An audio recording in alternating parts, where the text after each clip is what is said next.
नमस्कार, प्रणाम, जय भारत। अगर आवाज़ नहीं आती तो ऐसा लगता है कि सब सो रहे हैं या मैं सो रहा हूँ। जय भारत। अब आया ना थोड़ा मज़ा। देखिए, अभिजीत सिन्हा और सेल्वन साहब के बोलने के बाद अब बोलने को कुछ बचा नहीं है, कि कुछ तो बोलना ही पड़ेगा। लेकिन आप दोनों ने इतने ढंग से एक्सप्लेन कर दिया कि देश कहाँ से कहाँ जा रहा है। जैसे आपने कहा, मैं ये कहना एक ज़माने में कहा जाता था कि हमारा देश सांपों का देश है। अब तो कोई नहीं बोलता सांपों का देश है।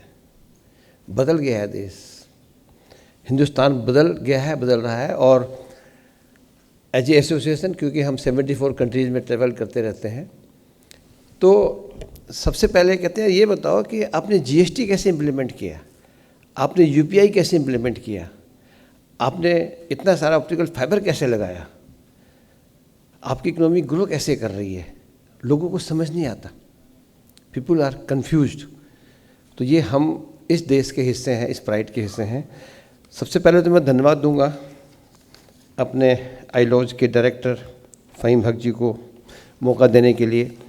इतनी बड़ी गैदरिंग में जहाँ इनोवेटर्स हैं, कॉरपोरेट्स हैं, पीएसयूज हैं, ये मेरे लिए सौभाग्य भी है, प्रिविलेज भी है, एक मौका भी है। और साधुवाद आप सबको। हम अक्सर विकसित भारत की बात करते हैं 2047 की, लेकिन सिन्हा साहब ने ये बता दिया कि हम कैसे करेंगे और क्या करेंगे और करके रहेंगे। कोई इसको रोक नहीं सकता। आज ये होगा, ये बढ़ेगा। और मैं धन्यवाद और साधुवाद देता हूँ पीएसयूज़ को। आप बैकबोन है देश की, लीडरशिप आपसे आती है और आपके ऊपर कितने बंधन लगे होते हैं। दुनिया भर के सी हैं, CIC, CVC, CIG वगैरह, फिर भी आप सक्सीड करते हैं। हमारे पास सक्सेस स्टोरीज हैं, हमारे पास सक्सेसेज हैं। तो ये आप सबका मेहनत है, आप सबकी वो है। और देश आपकी तरफ देखता रहता है लीडरशिप के लिए।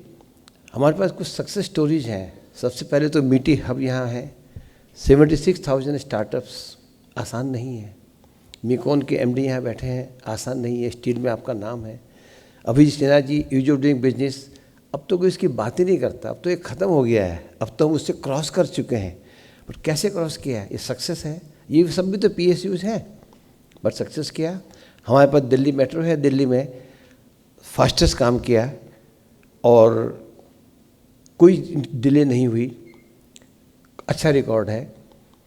हम एज ए पीएसयू, क्योंकि मैं भी पीएसयूज में रहा हूँ, अगर हमारी इच्छा शक्ति हो और मन में काम करने की भावना हो तो हम कुछ भी कर सकते हैं। मैं अक्सर ये कहता हूँ लोगों को कि टेलीकॉम सेक्टर में, जिससे मैं मेनली आता हूँ, वैसे तो हम telecom, IT, mobile, cyber security, national security, काफ़ी कुछ डील करते रहते हैं, लेकिन बहुत सारे कोर्ट केस चलते रहते हैं। तो जब दिल्ली मेट्रो बन रहा था तो उस समय भी कोर्ट केस होते थे। तो जो उनके लीगल अफसर थे वो फर्स्ट हियरिंग पे जाएंगे, सारी फाइल ले जाते थे, ये टेंडर की, ये एवल्यूशन की, ये ऑर्डर की, ये इसकी। सर मैं आज बहस करने को तैयार हूँ, मैं स्टे नहीं करने दूंगा आपको, डिसाइड करके हाय ना कर दो। और एक भी स्टे नहीं हुआ दिल्ली मेट्रो का, नॉट ए सिंगल। जब हमारे प्रधानमंत्री जी ने विजन दिया कि हम लोकल 4G लेके आए टेलीकॉम में, सब ने अपोज किया कि कैसे लाएंगे, हमने आज तक बनाया नहीं, हमने आज तक किया नहीं है। लेकिन फर्म डायरेक्शन थी और ऐसा कहा जाता है, ये कहा कि आएगा तो 4G आएगा, तो 4G नहीं आएगा। आज 4G हमारे यहाँ बनता है, हम बनाते हैं, हमने लगाया। आज हम वर्ल्ड के 3rd कंट्री बन गए हैं 4G देने वाले। उसके बाद 5G की कहानी तो पुरानी हो गई। अब हमारे प्रधानमंत्री ने विजन दिया है 6G का। अब वो 6G की हम चल रहे हैं। पूरा वर्ल्ड देख रहा है कि ये इंडिया कर क्या रहा है, व्हाट वी आर डूइंग। तो ये इसके लिए आप सबका साधुवाद है, आप सबका वो है। और आज का जो टॉपिक है वैल्यू एंड वर्सेटिलिटी, इसके बारे में ज़्यादा क्या कहा जाए। वैल्यू तो आप सब जानते ही हैं, ऑनेस्टी, फेयरनेस, सोशल रिस्पॉन्सिबिलिटी वगैरह। वर्सेटिलिटी में हम नेचुरली एक जगह रुक नहीं सकते, हमको फ्लेक्सिबल होना है, आगे बढ़ना है। और कुछ 3-4 बातें मैं आपसे शेयर करना चाहता हूँ। एक तो टेक्नोलॉजी। कई बार हमें लगता है कि क्या इंसान को मार रहा है, जितनी टेक्नोलॉजी ग्रो कर रही है वर्ल्ड में, क्या उससे हम खुश हैं? क्या हमारे बाप दादा परदादा ज़्यादा खुश नहीं थे? दूसरी बात, सिन्हा साहब को थोड़ा अचंभा भी लगेगा मेरी बात का, कोई आदमी कहीं बैठा हुआ है किसी कंट्री में किसी जगह, आप इनोवेशंस को छोड़ दो, मीडिया को छोड़ दो, आप इंडिया में काम कर रहे हैं, लेकिन जो वर्ड आते हैं 3G 4G 5G 6G AI वगैरह वगैरह, किसी ने बैठा वहाँ से टेक्नोलॉजी बनाई और उसका यूज केस नहीं बनाया। AI जब आया रिसेंटली तो उसका यूज केस तो अभी तक कोई अच्छा निकल के आना है, लेकिन बैड यूज केसेस सारे आ गए हैं। Deep fake, deep news, deep message, digital सब आ गया है।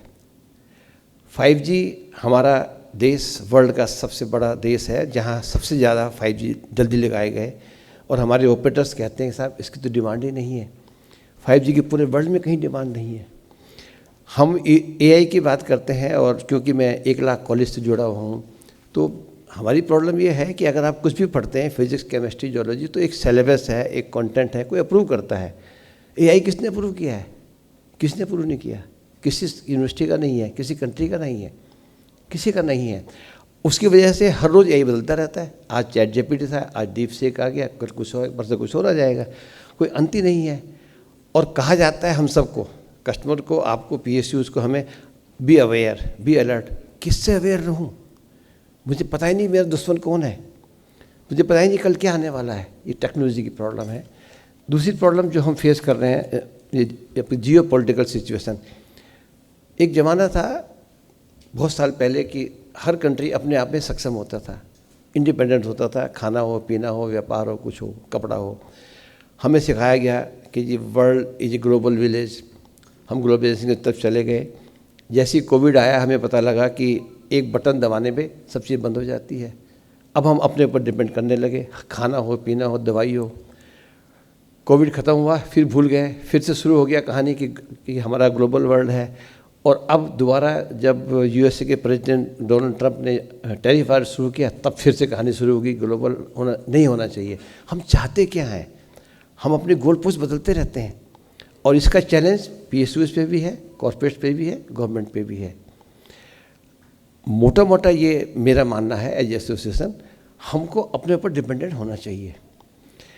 और थर्ड सेक्टर आजकल आ रहा है अब साइबर सिक्योरिटी का। कुछ भी आप कर लीजिए, हर रोज़ खबरें आती हैं, इतने का पैसा नुकसान हुआ, इतने को अरेस्ट किया गया, डिजिटल जो कहीं है ही नहीं, इतना ये हुआ, इतना वो हुआ। और डिजिटल इंफ्रा जिसको हम प्राउडली कहते हैं, मेरी एक ही प्रॉब्लम है, डिजिटल इंफ्रा में हम किस पे डिपेंड कर रहे हैं। माइक्रोसॉफ्ट क्राउड स्ट्राइक की प्रॉब्लम आई, पूरा वर्ल्ड रुक गया। अभी हफ्ता पहले USA की एक बॉडी है MTRE, जिसको कहा जाता है नॉन प्रॉफिट बॉडी, उसकी यूज करके पूरा संसार निकालता है कि इसमें वल्नरेबिलिटी है कि नहीं है। उसको US फंडिंग ने मना कर दिया। सडनली पूरा वर्ल्ड त्राही त्राही मच गई, हम कैसे काम करेंगे, कैसे काम करेंगे। और US ने फंडिंग हाँ कर दी, अब सब आराम से बैठ गए, लेकिन सिर्फ 11 महीने का टाइम दिया है। अब जितना हम राइड कर रहे हैं, अगर US की फंडिंग नहीं हुई तो कोई इसके बारे में बात ही नहीं कर रहा है, कोई बात नहीं कर रहा है। क्या करेंगे? और डिजिटल इंफ्रा में थोड़ी सी बात जो उतनी अच्छी नहीं है, हम डिजिटल चाहते हैं और होके रहेगा, कोई रोक नहीं सकता। लेकिन हम ये भी देखें कि जो हमारे छोटे क्षेत्र हैं, गांव के क्षेत्र हैं, हम वहाँ जा रहे हैं, लेकिन हमें दिल्ली में भी कई बार मेरा फ़ोन काम नहीं करता, नेटवर्क काम नहीं करता, तो वहाँ का क्या हाल होगा? वर्ल्ड की बड़ी बड़ी बॉडीज, एक बॉडी है UN की जेनेवा में, ITU, जिसका मैं इंडिया का वाइस चेयरमैन हूँ, उनकी मीटिंग हो रही है, नेट काम नहीं कर रहा है। वर्ल्ड की बेस्ट टेक्नोलॉजी उनके पास है। हम इतना डिपेंड करते जा रहे हैं, जो करना पड़ेगा कि हम ग्रास रूट से हटते जा रहे हैं। अगर आपका आधार कार्ड, पैन कार्ड लिंक करना है, तो आपको लिंक करने के लिए डिजिटल इंफ्रा ही चाहिए। आप बैंक में जाएंगे, कई बार आज सिस्टम काम नहीं कर रहा है, आज सर्वर काम नहीं कर रहा है। क्यों काम नहीं कर रहा है? इसकी तरफ सिन्हा साहब से हम बात करेंगे, हमें कुछ करना चाहिए। We should do something for this. मैं यही कहना चाहता हूँ कि PSUs हमारी बैकबोन है और रहेंगी। इसको पिछले दिनों हमारे टेलीकॉम सेक्टर में BSNL के ऊपर कुछ बादल आए, कि शायद बंद कर रहे हैं। हम लोगों ने काफ़ी चर्चा की और ये पाया गया कि हम पीएसयू को बंद नहीं कर सकते। पीएसयूज में आपके पास अमंग अदर थिंग्स एक तो शॉर्ट टाइम होता है, 3 साल का पीरियड मिलता है, जिसमें सबको आपसे उम्मीदें हैं, सोसाइटी को, समाज को, एम्प्लॉयज़ को, गवर्नमेंट को, पॉलिटिक्स को, जो हमें पूरी करनी है। Thank you very much. Thank you.